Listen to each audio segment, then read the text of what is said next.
आजादी से लेकर आज के दिन तक हिंदुस्तान के अंदर जितनी पार्टियां हैं जो अपने आप को सेकुलर कहते हैं, उन पार्टियों ने सिर्फ मुसलमानों का वोट लिया, सिर्फ मुसलमानों को ठगा है और कुछ नहीं किया। इन पार्टियों के झंडे अलग हो सकते हैं, इनके नारे भी अलग हो सकते हैं, इनके नाम भी अलग हो सकते हैं, लेकिन इन पार्टियों के अंदर मुसलमानों का एजेंडा सिर्फ एक है, वो ये है कि इनका वोट लो और सिर्फ इस्तेमाल। ये पार्टियां सिर्फ ये चाहती हैं कि हम मुसलमानों को अपना दामाद तो बना सकते हैं, लेकिन हम मुसलमानों को कायद और लीडर नहीं बना सकते। ये पार्टियां आपको MP MLA बना सकते हैं, विधायक बना सकते हैं, मिनिस्टर बना सकते हैं, आपको चेयरमैन का पद दे सकते हैं और आपको प्रधान भी बना सकते हैं, लेकिन ये नहीं हो सकता कि ये पार्टियां आपको चीफ मिनिस्टर बना दें, ये पार्टियां आपको प्राइम मिनिस्टर बना दें।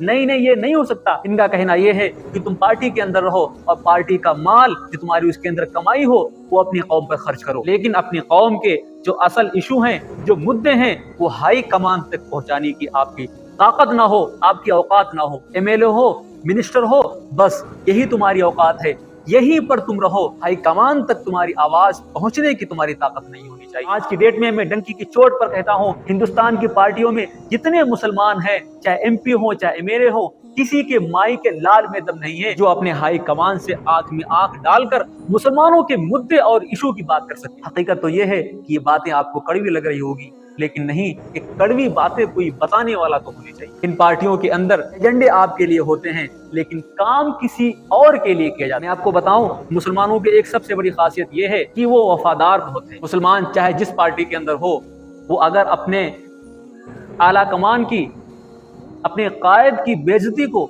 नाउज़ बिल्लाह खुदा की बेइज्जती समझता है। अगर उसकी आला कमान की बेइज्जती हो रही है तो वो समझ लो कि किसी की गुस्ताखी हो रही है। किसी ने मुझसे सवाल किया कि हिंदुस्तान की जेलों में सबसे ज्यादा मुसलमानों की तादाद है। मैंने कहा नहीं भाई, हिंदुस्तान की जेलों के अंदर सबसे ज्यादा मुसलमानों की तादाद नहीं है, बल्कि हिंदुस्तान की जेलों के अंदर बेगुनाह मुसलमानों की तादाद ज्यादा है। मुसलमान नहीं, बेगुनाह मुसलमान। इस मुल्क के अंदर क्रिश्चियन रोड पर नहीं निकलते, इस मुल्क के अंदर यहूदी रोड पर नहीं निकलते, जलसे जुलूस नहीं करते। सारे मसाइल मुसलमानों की है क्या?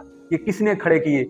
ये हम और आपने खड़े किए मसाइल। मुसलमानों की सबसे बड़ी दिक्कत तो ये है कि अगर समाजवादी हार जाए तो हमको दिक्कत, अगर बहुजन समाज पार्टी हार जाए तो हमको दिक्कत, अगर कांग्रेस हार जाए तो हमको दिक्कत, अगर BJP जीत जाए तो हमको दिक्कत।